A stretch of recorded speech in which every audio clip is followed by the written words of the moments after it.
और सभी वही आदमी है जिसने न्यूज़पेपर में फोटो देखकर राखी को पहचाना था। अच्छा अच्छा, ये राखी रहती कहाँ थी? सर उस घर में सर।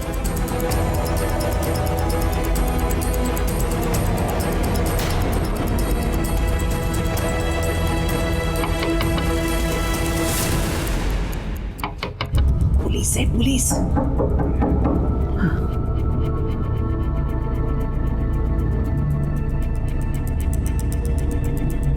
जी हमें आपसे कुछ बात करनी है। आइए। हमें आपकी बहू राखी के बारे में एक इन्फॉर्मेशन देनी है। उसकी मौत हो चुकी है। क्या? जी। अब ये मर्डर है या उसने सुसाइड किया है, ये बात अभी तक कंफर्म नहीं हुई। अरे देवा, ये क्या हो गया?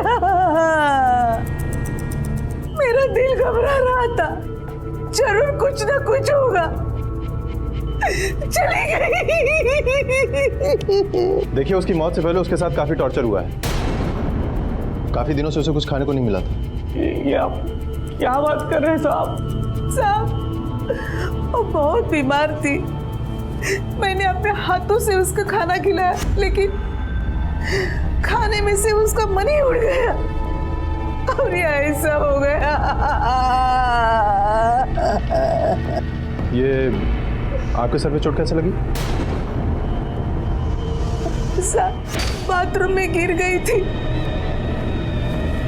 इसने चोट लगी।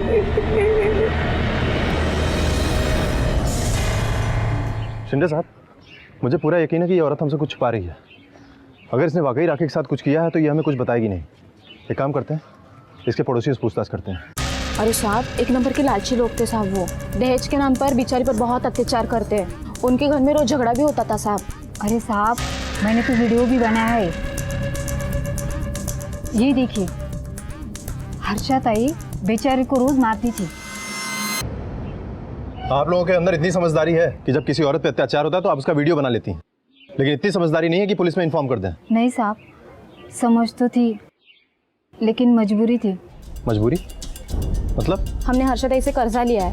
अगर उनकी कंप्लेन कर देते तो पैसा वापस मांग लेती। साहब, वो अपनी बहू को इतना मारती थी तो हमें भी जिंदा छोड़ती क्या?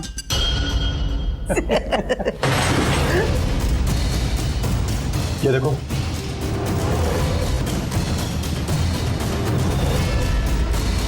दहेज तो तुम्हें नहीं मिला, लेकिन उसका इनाम मिलने का टाइम अब आ गया है और तुम्हारे जैसे लोगों को इनाम देने में हम कोई कंजूसी नहीं करेंगे।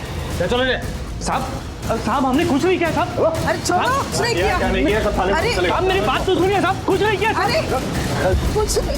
अरे ऐसे क्यों? चल बोल, क्यों मारा उसे? बोल क्यों मारा उसे? साहब, हमने उसे नहीं मारा साहब। साहब, ये बात सच है कि हम उसे पैसों के लिए टॉर्चर करते थे, मारते थे, उसे खाना नहीं देते थे। लेकिन साहब, इससे पहले भी वो भागने की कोशिश कर चुकी है साहब। मैंने खुद उसे पकड़ा था साहब। मैंने उसे मिर्च खिलाई थी साहब, लेकिन जिस दिन हमें पता चला कि वो हमारे किसी काम की नहीं है, तब हमने सोचा कि उससे छुटकारा पाते हैं साहब। इसके पहले कि हम उसे कुछ कर पाए, वो खुद भाग गई थी साहब। अभी आपसे ही पता चला कि वो मर गई साहब। पाटिल सर, इस आदमी को पहचानते हो? नहीं साहब।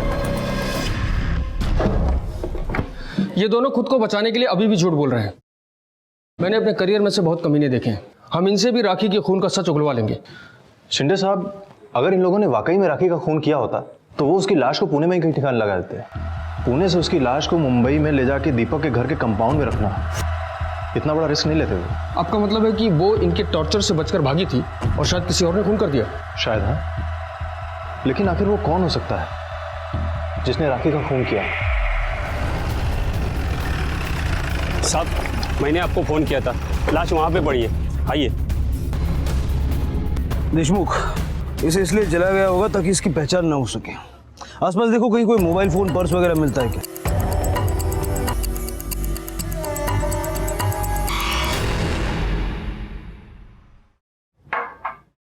सुनंदा को फोन किया, वो ठीक से पहुंच गई?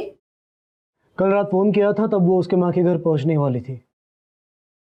उसके बाद मैंने फोन किया लेकिन उसका फोन स्विच ऑफ आ रहा था। इसका मतलब तूने सुबह से एक भी फोन नहीं किया? कम से कम फोन करके पूछना तो चाहिए वो ठीक से पहुंची या नहीं। हर वक्त नहीं कि उसे फोन करूं, वो नहीं फोन कर सकती। हर बात में अपनी मर्दानगी को बीच में मत लाया कर। फोन करके पूछो, कर फोन।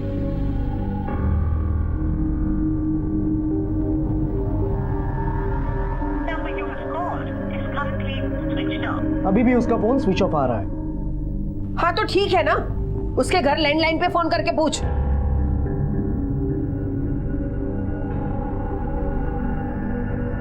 हाँ माँ जी, दीपक बोल रहा हूँ। सुनंदा का फोन स्विच ऑफ आ रहा है, जरा उसे देंगी क्या? लेकिन ये ऐसे कैसे हो सकता है?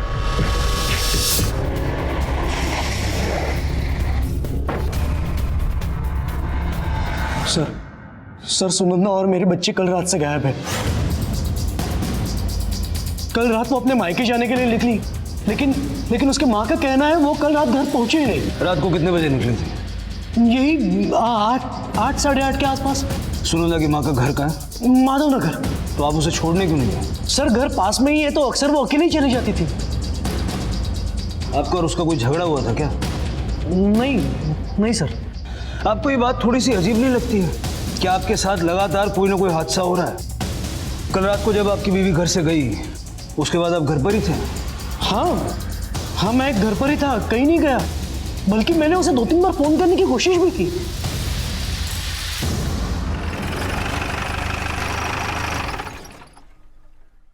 उसका फोन बंद आ रहा था। आपको पता था कि सुनंदा आपके पास आ रही है? जी हाँ, उसने फोन करके मुझे बताया था। तो जब सुनंदा आपके पास नहीं पहुंची तो आपको नहीं लगा कि दीपक को फोन करके पूछना चाहिए कि सुनंदा क्यों नहीं पहुंची? साहब मैं उसका यहाँ घर पर इंतजार कर रही थी। वैसे भी मेरी तबीयत ठीक नहीं थी, मैंने दवाइयाँ ले रखी थी जिसकी वजह से मुझे बहुत गहरी नींद आ गई थी। लेकिन जब सुबह आँख खुली तो मैंने उसे तुरंत फोन लगाया, लेकिन उसका फोन बंद आ रहा था। साहब मेरी बच्ची कहाँ चली गई होगी, आप उन्हें ढूंढ दीजिए। देखिए आप घबराइए मत, उन्हें ढूंढने की हम पूरी कोशिश करेंगे। सर, सहकारवाड़ी में जिस लड़की की जली हुई लाश हमें मिली थी, ये रही उसकी पोस्टमार्टम रिपोर्ट। और रिपोर्ट के मुताबिक उस लड़की की मौत सर पर किसी भारी चीज से वार करने और काफी खून बह जाने की वजह से हुई है। एक बात और सर, लड़की को मारने के बाद उसकी लाश को जलाया गया है। मौत का टाइम है 8:30 से 10:30 रात के। देशमुख, सुनंदा के घर से निकलने का टाइम और इस मर्डर का टाइम अप्रोक्सीमेटली सेम है। और ये सहकारवाड़ी दीपक के घर और सुनंदा की माँ के घर माधवनगर के बीच में पड़ता है, और सुनंदा का रास्ता भी वहीं से होकर गुजरता है। ये कोइंसिडेंस तो नहीं हो सकता। कहीं ऐसा तो नहीं कि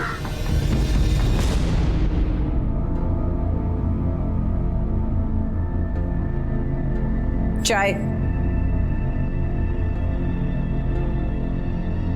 तुमने झूठ क्यों बोला? कौन सा झूठ? मैंने तुम्हें देखा है सुनंदा के घर के बाहर जाते ही तुम भी उसके पीछे बाहर निकले थे। वो तो मैं बस यूं ही टहलने के लिए गया था और 10 मिनट के बाद वापस भी आया।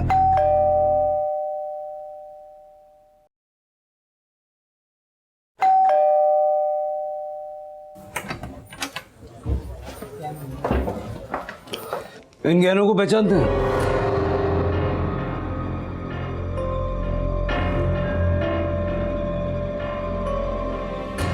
ये तो सुनंदा के गहने हैं।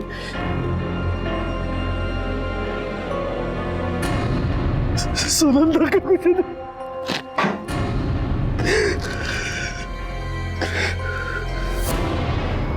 मेरा बच्चा भी उसी के साथ था। हाँ मेरा बच्चा भी उसी के साथ था। कहाँ है वो? उसके बारे में अभी कुछ कह नहीं सकते, लेकिन हम उसे ढूंढने की पूरी कोशिश कर रहे हैं। एक बात समझ में नहीं आती, ये सारी मौतें आपके आसपास ही क्यों हो रही हैं? आपका कहना है कि ये सब मैं कर रहा हूं या मेरी वजह से हो रहा है? ये देखिए, हम पहले से ही बहुत परेशान हैं और आप यहाँ आकर हमें और परेशान मत कीजिए।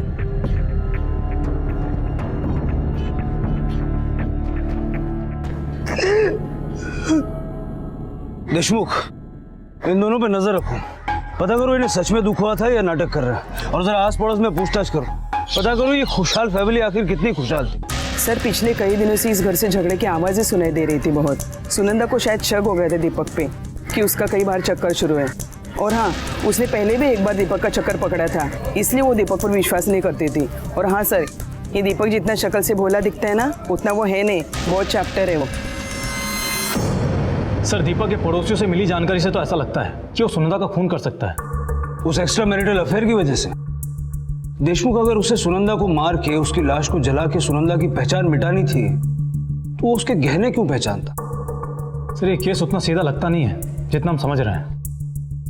एक बात और सर, हालांकि इस बात का उस केस से कोई लेना देना तो नहीं है, पर मुझे कुछ अजीब सा लगा। सर कल रात को एक औरत आई थी यहाँ पुलिस स्टेशन में। साहब सुनो ना साहब, मेरी बेटी कल से गायब है साहब। कॉल सेंटर की नौकरी पर गई थी, अब तक वापस ही नहीं आई। बहुत चिंता हो रही है उसकी। आप घबराइए मत, आप हमें उसका नाम, कॉल सेंटर का एड्रेस, उसका मोबाइल नंबर दे दीजिए। जैसे कुछ पता चलेगा हम आपको बता देंगे। जी सर, ये फोटो उसकी सब। उस लड़की का नाम मनीषा है। सर मैंने उस लड़की के कॉल रिकॉर्ड्स और मोबाइल लोकेशन मंगवाए थे, और सर इसके मुताबिक मनीषा के मोबाइल की लोकेशन कल रात को 9 बजे सहकारवाड़ी दिखा रहा है, और मनीषा इसी रास्ते से कॉल सेंटर आती जाती थी।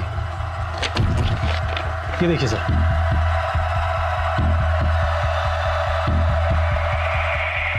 साहब मेरी बेटी मनीषा का कुछ पता चला क्या साहब?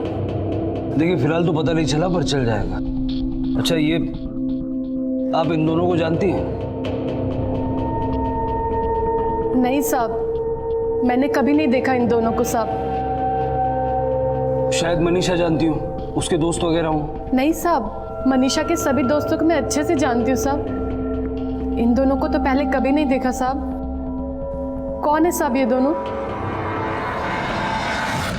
अजीब बात है देशमुख, हमें मिलने वाली हर लीड दीपक की तरफ इशारा कर रही है, लेकिन राखी के साथ या मनीषा के साथ उसका कोई भी कनेक्शन हमें नहीं मिला, और ना ही अब तक हमें उसके बच्चे के बारे में कोई लीड मिली है।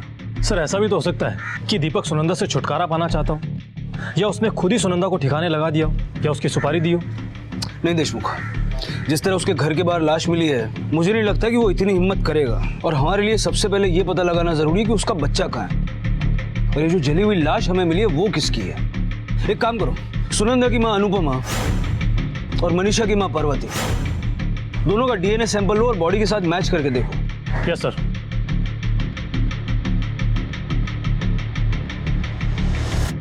पवार, राखी के बारे में और कोई इन्फॉर्मेशन मिली? राखी के घर वाले कहाँ हैं? वो औरंगाबाद में रहते। फैमिली में कौन कौन है उसके? माँ बाप है, सुधाकर मोहिते और गिरीश मोहिते, और उसका एक भाई भी है, राजेश मोहिते। राखी के घर वालों ने कभी उसका हालचाल लेने की कोशिश नहीं की? कैसी है, किस साल में है? नहीं साहब, वो खुद ही 2 साल से गायब है। हम उन्हें पैसों के लिए फ़ोन करते थे, मगर उन्होंने कभी जवाब नहीं दिया, और बाद में वो भी गायब हो गए। हमें राखी के घर वालों का एड्रेस चाहिए। हाँ साहब।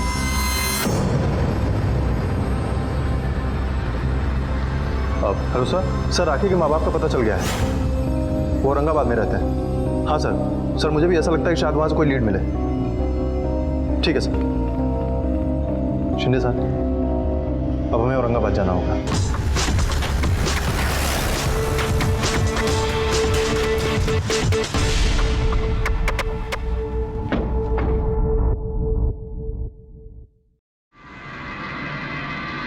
ये मकान तो यही है, लेकिन यहाँ तो ताला लगा हुआ है।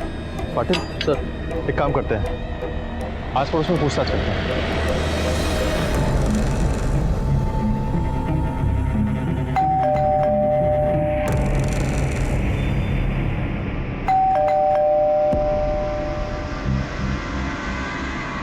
लगता है घर पे कोई नहीं है। सुनिए। जी सर। बता सकते हैं कहाँ गए? ये तो पता नहीं कहाँ गई, पर हाँ आज सुबह ही पूरा सामान लेकर कहीं चली गई। ठीक है, आप जाइए। हाँ पवार। सर सुनंदा की माँ आज सुबह सामान लेकर कहीं चली गई है, घर पर ताला लगा हुआ है। पवार, जितनी जल्दी हो सके पता करो कहाँ गई है। Yes sir. पाटिल सर। देखो अंदर कोई है तो बुला के ला। जी सर।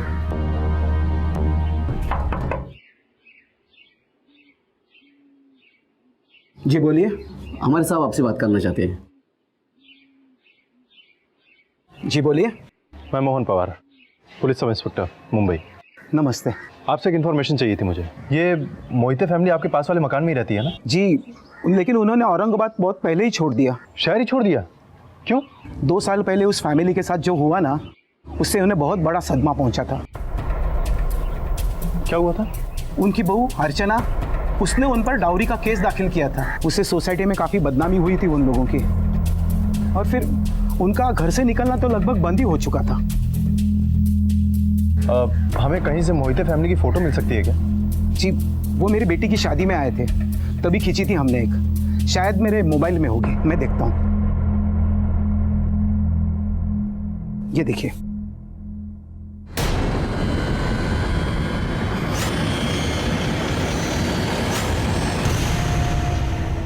क्या आप हमें अपनी बेटी की शादी की एल्बम दिखा सकते हैं? जी, वो मेरे घर पर ही है। आप चलिए ना, कुछ चाय ठंडा। नहीं प्लीज़, आप एल्बम ले आइए। जी सर, मनीषा की मां पार्वती की डीएनए रिपोर्ट आ गई है, और रिपोर्ट के मुताबिक पार्वती का डीएनए उस जली हुई लाश से मैच करता है। देशमुख, मतलब ये साफ हो गया कि वो लाश सुनंदा की नहीं बल्कि मनीषा की थी। लेकिन अब सवाल ये उठता है कि सुनंदा कहाँ है? कहीं सारे प्लानिंग के पीछे वो तो नहीं है? और उसी ने ये सब किया है तो क्यों? क्या मोटिव हो सकता है उसका? आप भी ला ये ले। हाँ, ये देखो दूध। कितनी बार समझाया आपको, बच्चे को दूध ठंडा करके देना चाहिए। क्या चाहती है आप, मेरी बच्ची का मुंह जल जाए? हाँ, एक तो तू बच्चा पैदा करके बैठ गई है, बैठे बैठाए मुसीबत मोल ले ली है, ऊपर से मुझ पर चिल्लाती है।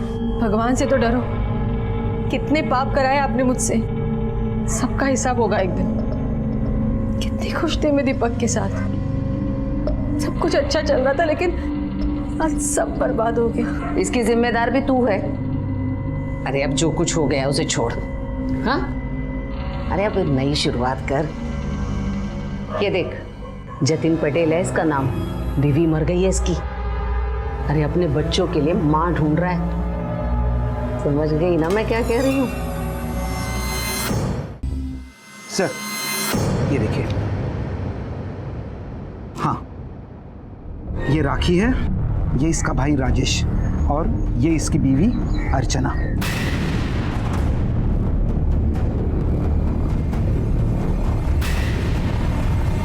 मतलब सुनंदा राखी की भाभी है? मैं इसकी एक फोटो ले सकता हूँ? जी।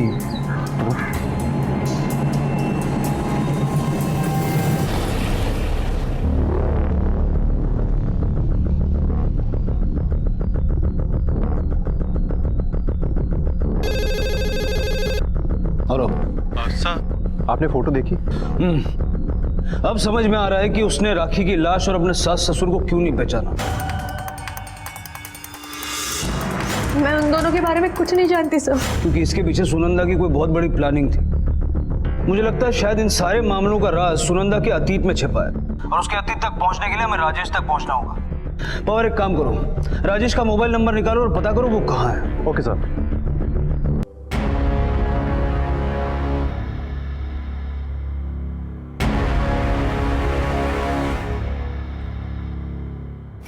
खुश रहो बेटा। ये मेरी बेटी सुवर्णा, और सुवर्णा ये है जतिन। हाय।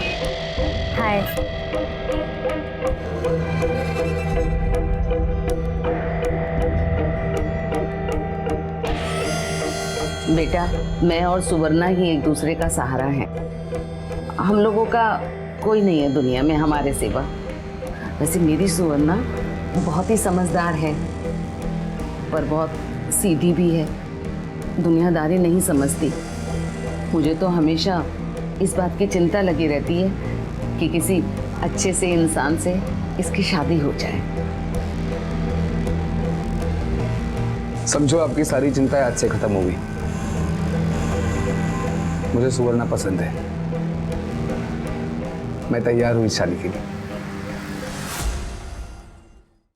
सर हमने सुनंदा और उसकी माँ का फोटो महाराष्ट्र के सभी पुलिस स्टेशन में भेज दिए हैं। देशमुख सिर्फ महाराष्ट्र नहीं बल्कि सारे स्टेट्स में उसकी फोटो सर्कुलेट करवाओ, सारे न्यूज़ चैनल्स और न्यूज़पेपर्स पे भी छपवाओ। ये दोनों जल्द से जल्द हमारी कस्टडी में होनी चाहिए। Yes sir. सर राजेश का नंबर ट्रेस हुआ है, वो अभी सातारा में है। सातारा?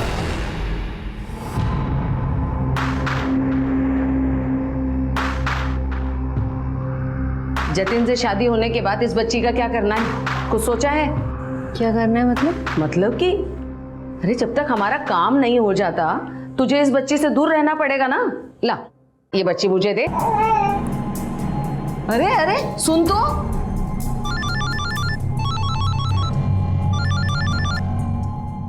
जय श्री कृष्ण माँ जी, जतिन बोल रहा हूँ। सुवर्णा से बात हो सकती है? सुवर्णा बेटा सुवर्णा तो नहाने गई हुई है। एक बहुत अच्छी खबर थी, सोचा था सबसे पहले सुवर्णा को बोल दूं। उसे कहना कि मेरी पंडित जी से बात हो गई है, उन्होंने दिसंबर की तारीख निकाली है। बहुत अच्छा मुहूर्त है, कह रहे थे सालों बाद ऐसा मुहूर्त मिलता है। अरे बेटा इतना लेट शादी करने की क्या जरूरत है, इंसान अच्छा मिलना चाहिए। मैं तो सोच रही हूँ कि अगले महीने ही शादी हो जाए ताकि मैं आराम से गंगा नहा लूं। ठीक है, मैं एक बार फिर से पंडित जी से बात करके देखता हूँ। हाँ अच्छा, जय श्री कृष्ण।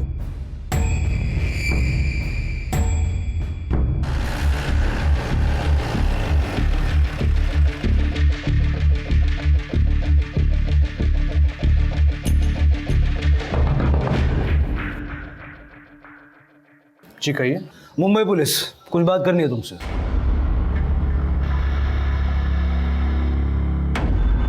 अरे वाह, आप भी यही हैं? आपको तो हम कब से ढूंढ रहे हैं। चलिए अच्छा है, पहले आपके बेटे से बात करते हैं, फिर आपसे बात करते हैं। राजेश, मुझे तुम्हारी बीवी और बहन के बारे में सब कुछ जानना है। अच्छा होगा अगर सीधे तरीके से बता दो, वरना हमें पुलिस वाले तरीके अपनाने पड़ेंगे। सर मेरी बीवी अर्चना एक नंबर की कमीनी और घटिया औरत थी, लेकिन वो सबके सामने ऐसा नाटक करती थी जैसे उससे सीधा और कोई है ही नहीं। आपको नाश्ते में पोहा पसंद है ना?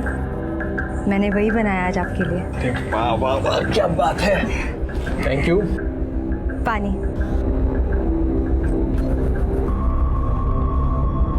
अरे पिताजी, माँ जी। जीत रहो बेटा। अरे खुश रह सदा सुहागत रहो।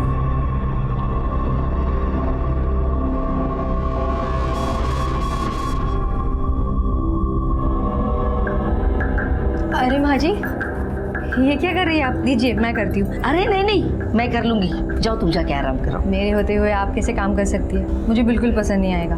दीजिए मुझे, दीजिए और आप आराम कीजिए। देखा लता, लगता है पिछले जन्म में हमने जरूर मोतीदान किए होंगे, जो हमें इस जन्म में इतनी अच्छी बहू मिली है। भगवान इसे हमेशा खुश रखे। कुछ महीनों तक उसका ये नाटक चलता रहा और एक दिन उसकी असलियत सामने आई।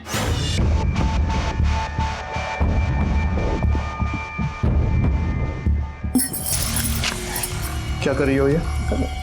कुछ नहीं, वो एक सोने का हार बहुत सुंदर सा था, पसंद आया था, वो लेने के लिए पैसे ले रही थी। अच्छा, ये पैसे गोल्ड के नेकलेस के लिए नहीं रखे, इमरजेंसी के लिए रखे। इन्हें गलती से भी खर्च मत करना। बजोड़ो।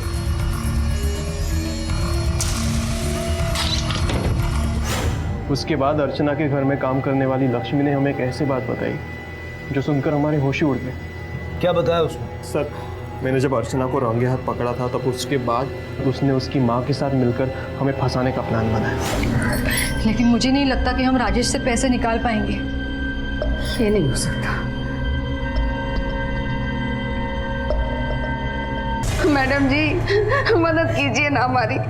देखिए ना, इसका पति शराब पी के इसे रोज मारता है और इसकी सास इससे दहेज मांगती है। ना मिलने पर इसे परेशान करे रहती है। मदद कीजिए मैडम जी हमारी। राजेश हाय हाय, राजेश हाय हाय, राजेश हाय हाय, राजेश हाय हाय। क्या चाहिए? राजेश कहाँ है? अरे कहाँ घुस रहे आप लोग? राजेश हाय हाय, राजेश हाय हाय। क्या हो रहा है यहाँ पर? क्यों चिल्ला रहे हो? सर क्या हुआ? आपकी बीवी ने आपके खिलाफ घरेलू हिंसा की कंप्लेंट की है। आपको हमारे साथ थाने चलना होगा। सर एक मिनट, ऐसा कुछ भी हुआ नहीं, ये झूठ बोल रही है। झूठ वो नहीं, तुम बोल रहे हो। कोई अपने आप को इतनी बुरी तरह से मार सकता है क्या? देख लो। बेटा बेटा ऐसा मत करो, मैं तुम्हारे आगे हाथ जोड़ती हूँ, पैर पड़ती हूँ तुम्हारे। तुम जानती हो मैंने आज तक तुम्हें कभी बहू नहीं, अपनी बेटी समझ के रखा है। हाँ, बेटी समझती है। बेटी का सर फोड़कर कैसा नाटक कर रही है। अरे क्या बोल रही है सर? क्या हो रहा है? देखिए, आप लोग कानून को हाथ में मत लीजिए और हमें अपनी कार्रवाई करने दीजिए। चलिए आप हमारे साथ। सर मेरी बात मानिए, ये झूठ बोल रही है, दोनों माँ बेटी झूठ बोल रही है। राजेश, तुम भी कहीं करा ना।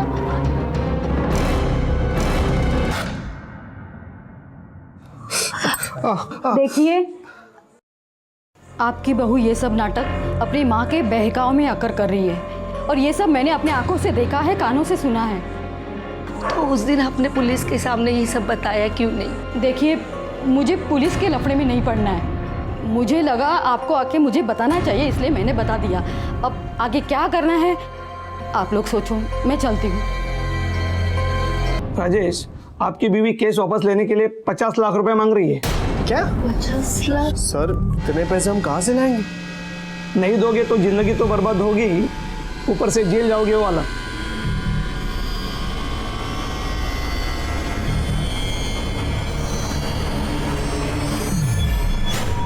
पैसा देने के बाद भी उन्होंने केस वापस नहीं लिया।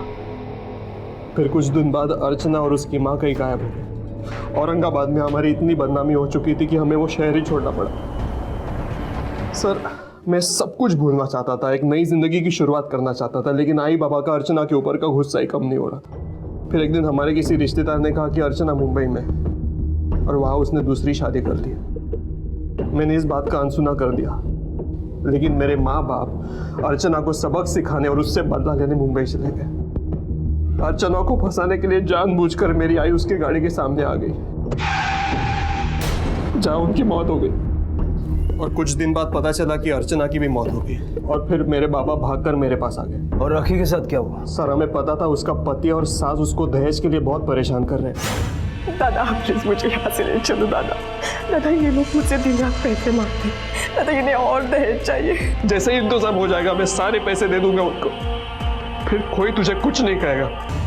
पर मेरे पास पैसे जमा ही नहीं हुए कि मैं मेरी बहन की ससुराल वालों को दे पाऊँ। कुछ दिन बाद वो ससुराल छोड़कर भाग गई और उसने मुझे फ़ोन किया। मैंने उसे कहा कि तू आई बाबा के पास जा मुंबई में, और फिर वो आई बाबा के पास चली गई। इसका मतलब कि मरने से पहले राखी तुम्हारे पास थी, बोझ लगने लगी तो मार दिया? नहीं साहब, मैंने उसे नहीं मारा। हाँ मेरे घर पे आई थी, लेकिन उस वक्त उसकी माँ के एक्सीडेंट की वजह से मैं पूरी तरह टूट चुका था। आपने अपनी पत्नी के एक्सीडेंट के बारे में उसे बताया था? नहीं सर, वो पहले बहुत टूट चुकी थी। मैं उसे और दुखी करना नहीं चाहता था। दुखी नहीं देख सकते थे इसलिए मार दिया? नहीं सर, मैंने उसे नहीं मारा।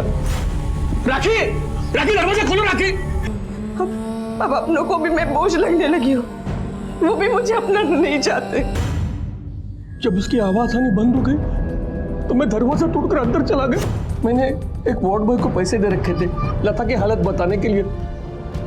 उसने बताया कि लता मर चुकी है।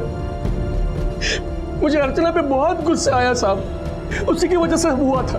मैंने सोचा कि अब उसे सबक सिखाकर ही रहूंगा। ये रुको, ये रुको, रुको रुको रुको रुको, ये रुको रुको, डॉक्टर का घर आ गया। और मैंने अर्चना से बदला लेने के लिए ये सब कुछ किया। वजह कोई भी हो, क्राइम क्राइम होता है। किसी को आत्महत्या करने के लिए मजबूर करना, सबूतों को मिटा देना, पुलिस को गुमराह करना, ये सब क्राइम है, और इसके लिए सजा तो भुगतनी पड़ेगी। चल चलिए madam. Deshmukh. Yes sir. Rakhi का केस तो सॉल्व हो गया। अब हमें सुनंदा को जल्द से जल्द पकड़ना हो, क्योंकि वो अब भी एक क्रिमिनल है, और मनीषा का कातिल भी अब तक पकड़ा नहीं गया। Yes sir.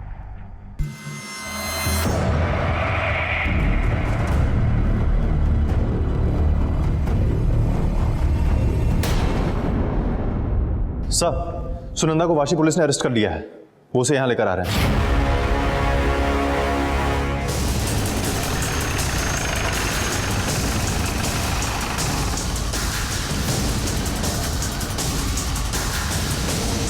वाशी पुलिस को फोन आपने किया था? जी सर, ये मेरे घर पैसे मांगने आई थी, लेकिन प्लीज मुझे पैसों की बहुत जरूरत है। मैं हाथ जोड़ती हूँ तुम्हारे सामने, प्लीज मुझे पैसे दे दो। अगर तुम मुझे पैसे नहीं दोगे तो वो डायन मेरे बच्चे को मार डालेगी। प्लीज मुझे पैसे दे दो, प्लीज। ये क्या कह रहे हो तुम? क्या है ये सब? और तुम्हारा बच्चा? इन्हें नहीं पता था सर कि मेरी एक बच्ची भी है। लेकिन तुम्हारी माँ अपनी ही नातिन को क्यों मारेगी? वो मेरी माँ नहीं है सर, वो सास है मेरी। 16 साल पहले उसके बेटे के साथ मेरी शादी हो गई थी।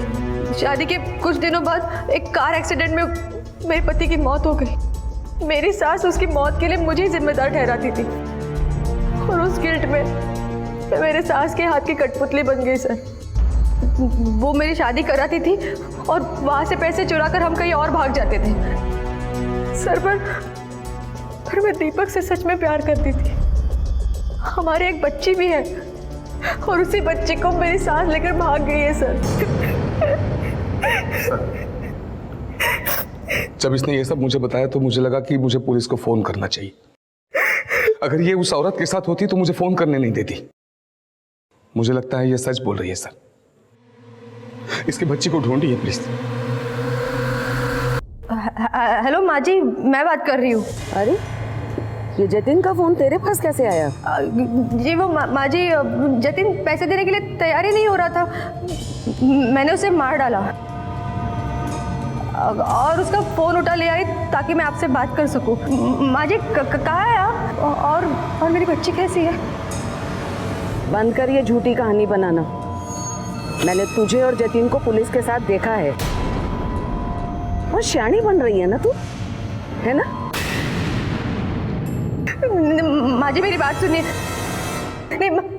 हेलो हेलो माँ जी मेरी बच्ची। माँ जी। देशमुख, इसका मोबाइल ट्रैकिंग पे डालो। Yes sir.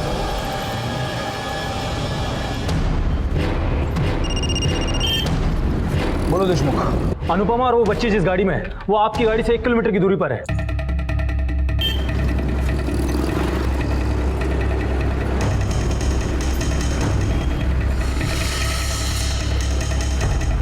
सर 500 मीटर की दूरी पर है वो गाड़ी।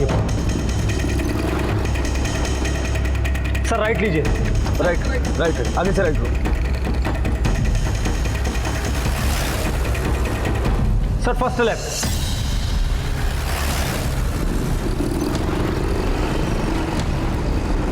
सर अभी 100 मीटर की दूरी पर वो गाड़ी है।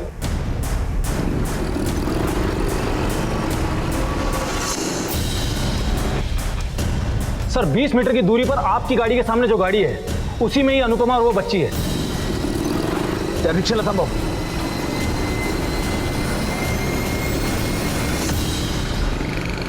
बाकी सारे सवाल तो हल हो चुके हैं। अब तू बस ये बता, मनीषा को क्यों मारा? आराम से बता देगी तो अच्छा होगा। जब सुनंदा ने मुझे बताया कि राजेश की फैमिली हमारा पीछा कर रही है तो हमने भागने का फैसला किया। हम किसी दूसरी जगह जाकर नए सिरे से शुरुआत करना चाहते थे और उसके लिए सुनंदा को मारने का नाटक करना जरूरी था। इसीलिए मैंने कॉल सेंटर में काम करने वाली एक लड़की पर नजर रखी और